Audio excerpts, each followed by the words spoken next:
Here's what's on tap in this episode of Inside Connect and Simplify. Taking care of business. Thing 1. It's a two-way street. Call your agent or vendor often. Thing 2. Ask questions. A lot of questions. Don't assume that the policy covers everything. Thing 3. If your agent or vendor is doing their job properly, there should be no surprises. From the home base in Brookfield, Wisconsin, here is the latest episode of Inside Connect and Simplify. I'm Stephanie Paulsen, Manager of Digital Marketing. I joined the benefit companies in 2017, and I shape the words, phrases, and images that represent the benefit companies. And I'm Roger Fuerstenau, Account Executive, Subject Matter Expert in Personal and Business Insurance, Marketing Teammate, and Networking Guru. I joined the benefit companies in 2016. This podcast is brought to you by Connect and Simplify, the trademarked human capital management platform of the benefit companies. To learn more, go to www.connectandsimplify.com. We go back to 1974 for our song reference this week. Bachman Turner Overdrive, BTO, wrote Taking Care of Business, referencing the morning trek to work. Take the 8:15 into the city and comparing a 9-to-5 job you don't like to their unstructured, carefree lifestyle as musicians. So while the song repeats taking care of business every day, they also point out that they are self-employed and they like it this way. Let's be clear, they also reference, we love to work at nothing all day. How many self-employed people do you know that work at nothing all day?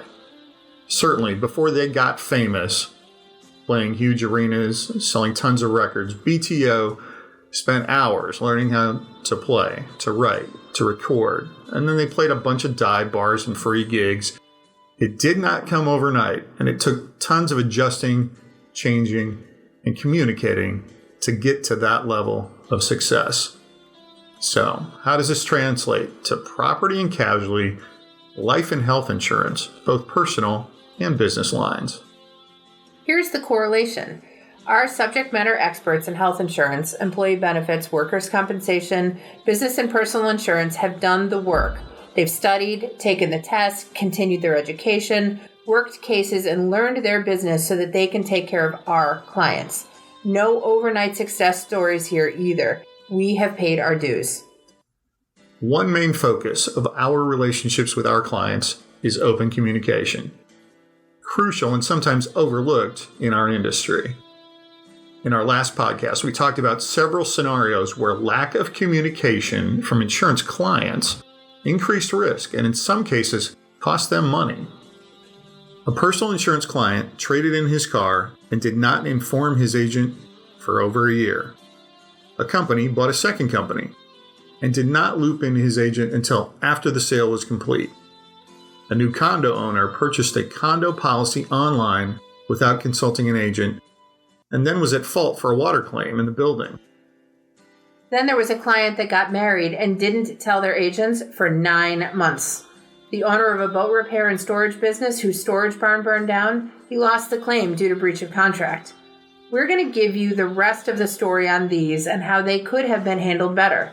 And along the way, we're going to talk to things 1, 2, and 3 with this goal. Talk to your agent about changes and ask questions. A short chat or email could make a huge difference down the road. So if it feels like we're calling you out, well, we are, but because we care. So call your agent. Quick sidebar. One of my roles here at the benefit companies is subject matter expert in property and casualty insurance for personal and business clients. I work with individuals on their home, auto, umbrella, and recreational vehicle insurance. With businesses, I work with owners on insuring their businesses and workers' compensation. Just like my teammates here at the benefit companies, we are passionate about helping and protecting our clients. So, scenario 1. A guy traded in his car for a new car. He did not tell his agent about the change.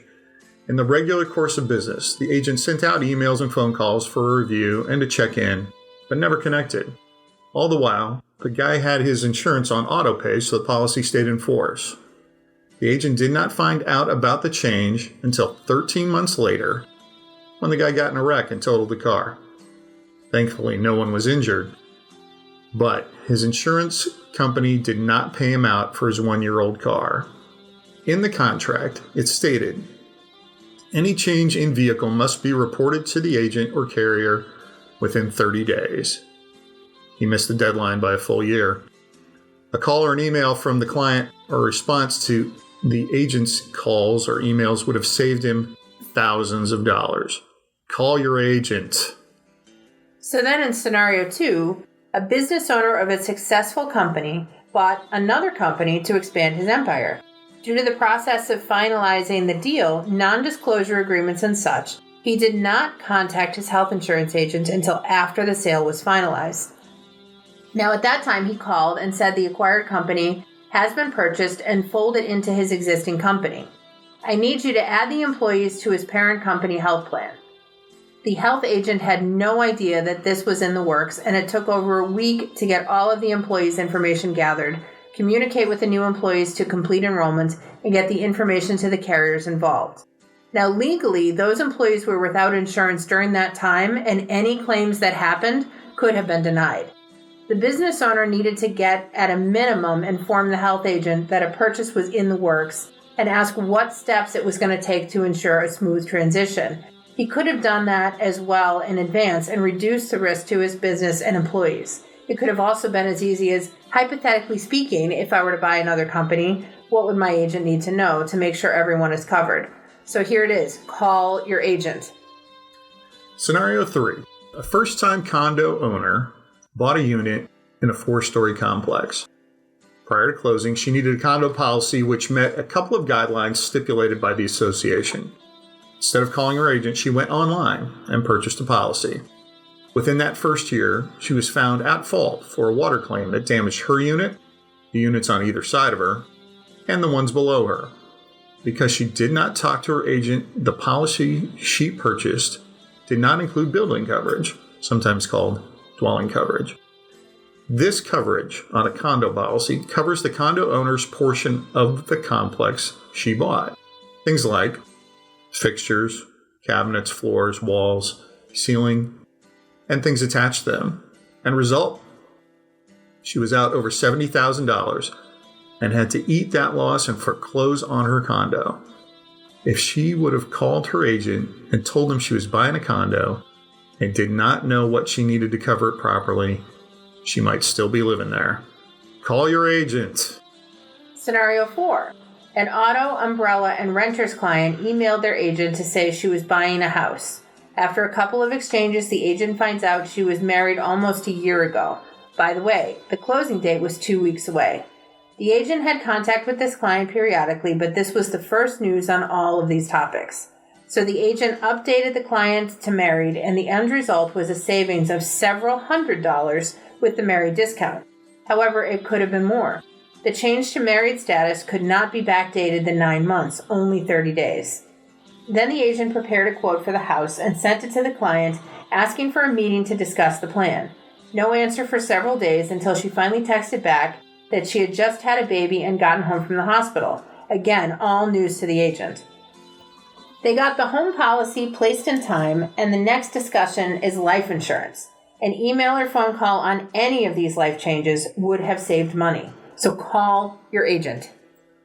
And then the last scenario. This one went to court, and the business owner was found to be in breach of contract for not obtaining required waiver paperwork from his clients using his storage unit. Boats were damaged, and he lost a building. Here's the story. An owner of a boat repair and storage business was using an outbuilding, actually an old barn, as a storage facility for some of his boat clients during the off-season. Per his business insurance policy, part of the process was for him to have these storage clients sign a waiver for damage. The barn caught fire and was severely damaged, along with many of the boats. The insurance company did not pay out the claim on the burned building, as the owner did not get signed waivers from the storage clients.